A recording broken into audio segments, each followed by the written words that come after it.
técnico. Escuchamos a mujeres, un foro de todo un día en Oaxaca, donde escuchamos todas las historias y todas las luchas de las mujeres en México.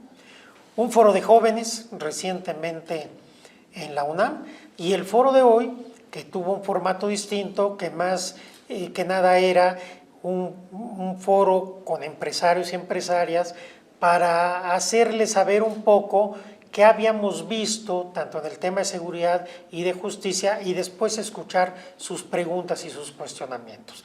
De tal suerte que de eso se trata, de escuchar a la sociedad. En el caso nuestro, ¿cuál es el gran resumen? Que nuestro sistema de justicia realmente es un sistema de injusticia, que no funciona, que privilegia a quienes tienen recursos frente a quien no los tiene, que castigan sobre todo la pobreza y no la delincuencia, y que es especialmente cruel con las mujeres.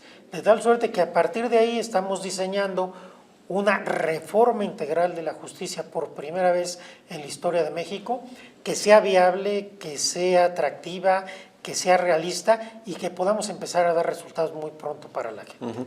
Foros y mesas de diálogo para escuchar a la gente, a las víctimas, a los jóvenes, a la sociedad en general, pero también para transmitirles parte de qué quieren hacer, pensando en Claudia Sheinbaum, en un eventual próximo gobierno.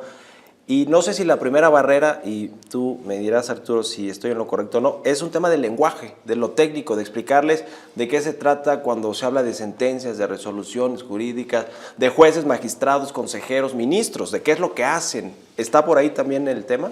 La verdad es que hemos logrado una comunicación con la ciudadanía muy cercana y muy clara, porque el tema del lenguaje y la barrera del lenguaje es cierta, pero tú que me conoces de hace tiempo, te darás cuenta que yo trato de no hablar en términos técnicos, sino en términos que me puede entender la sociedad.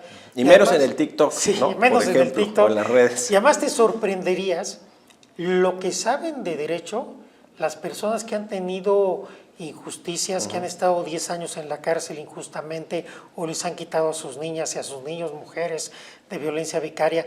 Lo que ellas y ellos han tenido que aprender para defenderse ante el avasallamiento de los poderes fácticos y a veces del propio Estado es muy impresionante.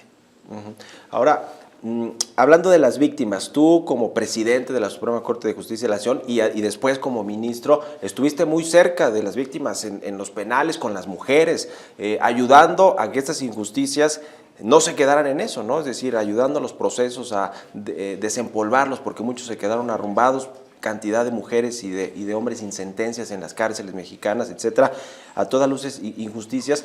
Pero, y seguro lo has escuchado también, Arturo, cuando se habla de, a ver, yo creo que es un sistema que no funciona, habrá quien dice, bueno, pero Arturo Saldívar fue presidente de la Corte, fue ministro, y si bien estuviste apoyando eso, no se pudo hacer un cambio tan estructural, aunque hubo una reforma al sistema judicial. Hay varias cosas que hay que decir. Lo primero, efectivamente, los 14 años que yo estuve en la Corte, estuve muy cercano a la sociedad y estuve escuchando a todos los colectivos y a las víctimas, siempre.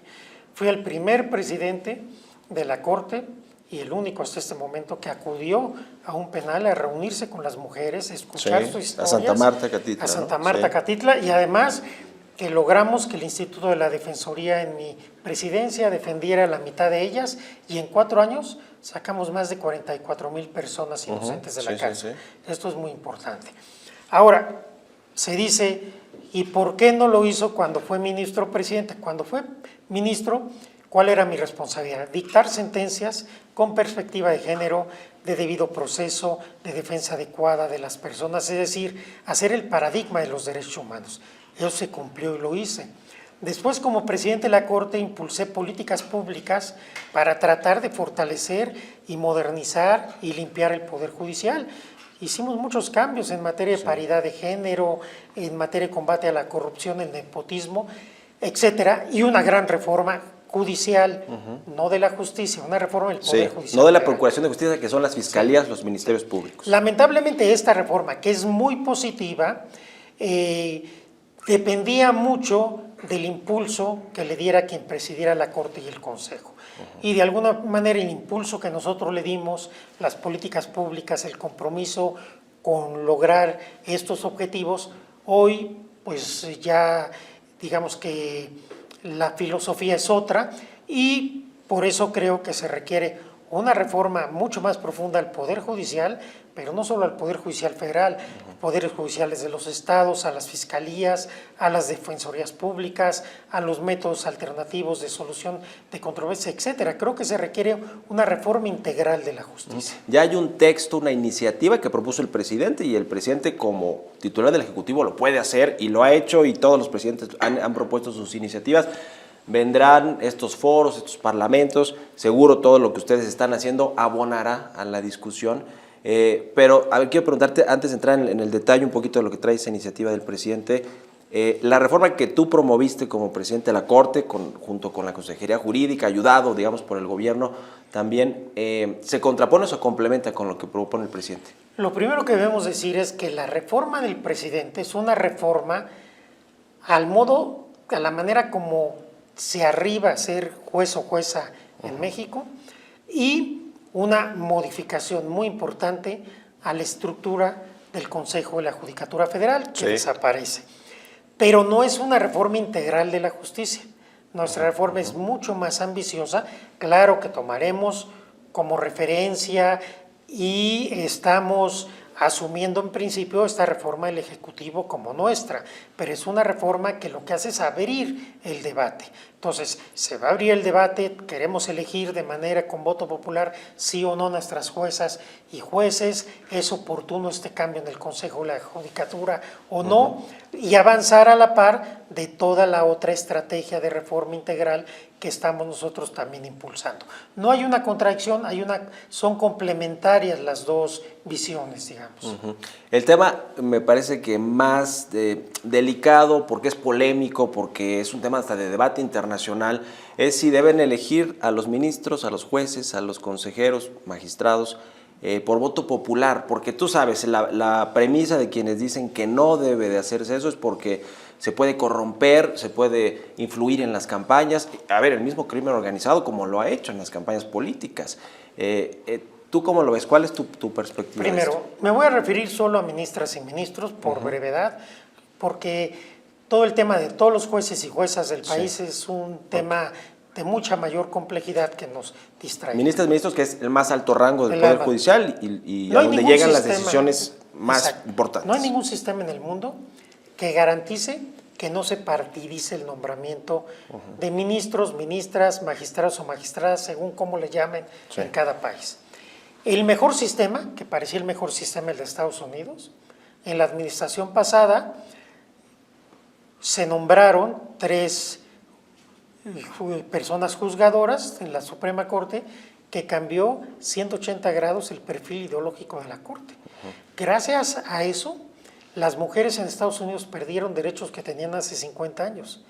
Y a pesar de que estas decisiones de la Corte no son populares y van en contra de lo que piensa la mayoría del pueblo de Estados Unidos. En España hemos visto muchos problemas en que durante años se quedan paralizados los nombramientos porque no se ponen de acuerdo los dos partidos principales. Y así podemos ir en el mundo. Entonces, ningún sistema es infalible. Lo que se está buscando es un sistema distinto, en el cual haya un filtro. La Presidencia de la República propone 10 candidatos y candidatas, el Senado 5, diputados 5, la propia Corte 10, ¿no? Entonces, a partir de ellos se van a una elección.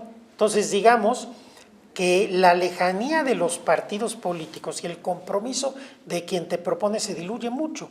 Y son y serán, en su caso, campañas muy distintas a la de los partidos políticos, campañas más sencillas, donde se cuide muy bien que no pueda haber ninguna influencia indebida ni de poderes fácticos, ni tampoco de partidos políticos. Entonces, es una propuesta interesante, distinta, que creo que no se puede descartar de inmediato, sino habrá que analizarla. Con todos los temas de justicia pendientes, de estas injusticias que hablábamos al inicio, adelgazar el Poder Judicial en términos de gente, de presupuesto, reducir o desaparecer las 2 salas o fusionar la Corte con la Judicatura, que no es como está actualmente. ¿Eso le conviene? ¿Es bueno? No se está reduciendo realmente al Poder Judicial Federal, se está reorganizando. Por ejemplo, tenemos una Corte de 11 integrantes Sesión en pleno, sesión en 2 salas. Se propone que sea un pleno de 9 y que sesione solo en pleno. La mayoría de los tribunales constitucionales del mundo solo sesionan en pleno. Entonces esto no tiene ninguna irregularidad. El Consejo de la Judicatura serían los mismos recursos, nada más que se usarían quizás de manera más eficiente. Un tribunal de disciplina y un órgano administrativo propiamente dicho, para que la disciplina y la administración no estén juntas. Se separa de la Corte precisamente para evitar que desde la Corte se tomen decisiones sobre jueces y magistrados, que quizás no es el mejor esquema y el mejor escenario, tal suerte que no se está adelgazando al Poder Judicial Federal, se está proponiendo reorganizarlo simplemente. Estas pláticas, diálogos para la transformación que han hecho en diferentes lugares de la República, hablan también de las fiscalías, de los ministerios públicos. Esta es una reforma tan integral y estructural que incluye a esta otra parte, que se quedó pendiente con estas reformas que se han hecho recientemente. No solo eso, es el sector donde más se queja la ciudadanía. Se dice que las fiscalías no investigan, revictimizan a las personas, hay mucha corrupción, no hay protocolos de investigación. Sí, nuestra propuesta incluirá una revisión de las fiscalías, de todos los poderes judiciales del país, de las defensorías públicas, de los medios alternativos de solución de controversias e incluso de la justicia cívica, que es muy importante porque esos pequeños conflictos sociales que no se resuelven adecuadamente por regla general en nuestro país y que van generando de desconfianza, rispidez en la sociedad e incluso violencia. El tema, ¿cómo darle a conocer a la gente que son dos cosas distintas? Una, la Procuración de Justicia, la Fiscalía o la Fiscalía General, que ahora es una Fiscalía, la Procuraduría, y los Ministerios Públicos, de lo que tiene que ver con los jueces que toman las decisiones o decisiones más importantes, relevantes o que tienen diferentes componentes que se van hasta la Suprema Corte de Justicia. O sea, ¿cómo hacerle esa división y que la gente entienda que son dos cosas distintas? Porque te comento, y me lo han dicho algunas personas, dicen, a ver, yo sí he sufrido injusticias en un MP, o mi familia, o alguien cercano. Yo creo que la mayoría hemos pasado por esas. Pero eso tiene que ver con las fiscalías, con la Procuración de Justicia, no con las sentencias o con las decisiones que toman los jueces, los magistrados o los ministros. ¿Cómo hacer esa división? Primero, a mí me parece que casi todas las personas en México que han tenido un problema jurídico, que se han tenido que acercar al aparato de justicia, han tenido una experiencia desagradable. Sí, sí. De manera muy intensa en las fiscalías, pero también en los tribunales, sobre todo los tribunales locales. Los poderes judiciales locales resuelven el 80% de los conflictos en el país, entonces son muy importantes y hay muchas quejas sobre su funcionamiento. Pero cuando la gente recibe un maltrato, una injusticia o no se comporta la autoridad como debe hacerlo con ella o con él, la gente no distingue, es el Estado mexicano y es el aparato de justicia el que no funciona. Sí. Por eso creo que hay dos cosas que hacer. Primero, una labor pedagógica, tratar de explicarle a la gente ¿qué es lo que están haciendo con estos lo que estamos haciendo. Y lo segundo, tiene que ser una reforma integral, porque si reformamos solo los poderes judiciales y no las fiscalías, o solo las fiscalías o no los poderes judiciales, o las fiscalías y los poderes judiciales y no las policías, es un problema integral, multifactorial, que tiene mucho tiempo y que tenemos que analizar y reflexionar integralmente. Por último, Arturo Saldívar, se requiere un cabildeo, una voluntad política enorme para sacar una reforma tan estructural como esta que están proponiendo ustedes. Si Claudia Sheinbaum gana las elecciones, les va a tocar hacer todo ese trabajo político. ¿Tú te vas a involucrar en esto también? Yo me involucraré en lo que la entonces presidenta piense o decida que la pueda ayudar. Aquí el tema es el siguiente. Primero, obviamente que esperamos que Claudia Sheinbaum va a ganar, pero también esperamos que haya un voto masivo por Morena y que tengamos la mayoría en el Congreso. La mayoría calificada para hacer reformas constitucionales. Ahí ya no se requiere tanto acuerdo político porque ya podrían hacerlas, ¿no? Pero voy a esto. Vamos a suponer que tuviéramos mayoría, no mayoría calificada. Las mayorías se construyen. Cuando Peña Nieto logró que se aprobaran las reformas estructurales, que son las reformas quizás más fuertes y más y que marcan una ruta distinta del constitucionalismo social de Querétaro, de la Constitución de Querétaro, no tenía mayoría. La mayoría la construyó. Entonces, las mayorías se construyen, esa es parte del acuerdo político, de la labor política, de la negociación.